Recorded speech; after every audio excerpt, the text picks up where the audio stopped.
লীলাবতী একটা ছোট গ্রামে থাকতো। Lilavati lived in a small village। শান্ত স্বভাবের মেয়ে ছিল। She was a very gentle girl. গ্রামের সবাই তাকে ভালোবাসতো। Everyone in the village loved her. একদিন তার মা বাবা ঠিক করলেন লীলাবতীর বিয়ে দেবেন।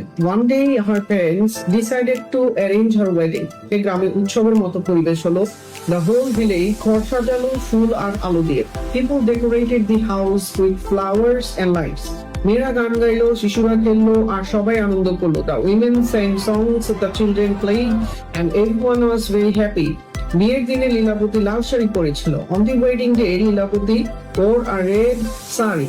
সে যেন রাজকন্যার মতো দেখতে লাগছিল। She looked like a princess. এই গান আর উৎসবের মাধ্যমে প্রবেশ করলো তার room aired with music and joy. সবাই নাচলো, তালি দিল আর বিয়ে শুরু হলো। Everyone danced, clapped and the wedding began. দিনটি ছিল লীলাবতী, তার পরিবার আর গ্রামের জন্য আনন্দের দিন। It was a very happy day for Lilavati, her family and the whole village. আপনিও কিন্তু চাইলে এইভাবে একটা স্টোরি টেলিং এর মাধ্যমে ইংরেজিটা প্র্যাকটিস করতে পারেন। So what you need to do, আপনাকে একটা স্টোরি চুজ করতে হবে যেটার ইংলিশটা আপনি চাইলে কিন্তু ইন্টারনেটে ট্রান্সলেট করে বাংলা স্টোরি রেগুলার 1 থেকে 2 মিনিট প্র্যাকটিস করতে পারেন। সো এটাকে কিন্তু স্টোরি টেলিং মেথড বলা হয় ইংলিশ প্র্যাকটিস করার জন্য।